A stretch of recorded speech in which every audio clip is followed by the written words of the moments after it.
Have you ever been blindsided by betrayal? A friend who suddenly turns cold, a partner who walks away without explanation, a colleague who undercuts you when you least expect it. Betrayal doesn't come from enemies, it comes from the ones you trust the most. And the worst part, you never saw it coming. But what if I told you? The signs were always there. Carl Jung, one of the greatest minds in psychology, believed betrayal isn't just a random act of cruelty.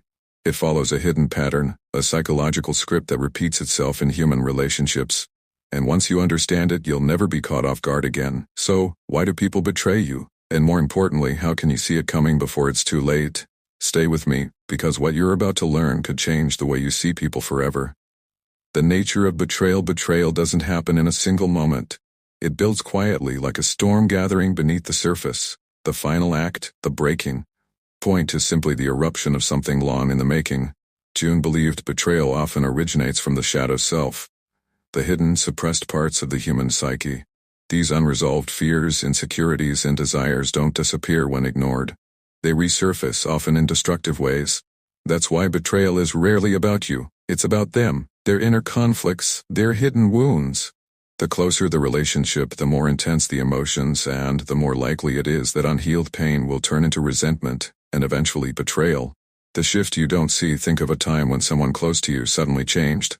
A friend who once celebrated your wins now downplays them.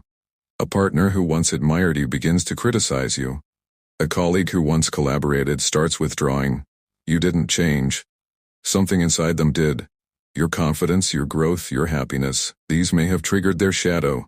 Instead of facing their insecurity, they don't wonder why time tan shed decory wise projected onto you. Their mind then crafts a story.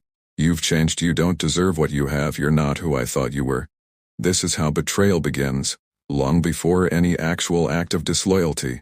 The silent poison of jealousy. Jung believed one of the most dangerous triggers of betrayal is envy. Envy doesn't always look like open hostility. It hides in passive-aggressive jokes, insincere compliments, or quiet withdrawal. At first it seems harmless. But over time, a clear pattern forms. They stop showing up for you. They dismiss your progress. They discourage your growth. Your light reminds them of their darkness. And instead of being inspired, they resent you. Unchecked resentment eventually turns into betrayal. The masks of manipulation. Not all betrayals come from jealousy. Some are calculated, deliberate, and masked. Jung noted that certain people wear false personas. They appear kind, loyal, even protective, but only while it serves them. The moment you're no longer useful, the mask slips. Their loyalty was never real, it was a performance. Betrayal for control. Then there's another form of betrayal, one rooted in power. Some people only feel secure when they can dominate or influence you. The moment they sense you rising beyond their control, they lash out.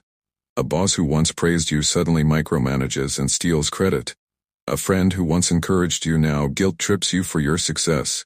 A partner who once supported you becomes manipulative. When control slips away, their true nature is revealed. The lesson of betrayal. Betrayal is painful, but it is also revealing. It strips away illusions and exposes the truth.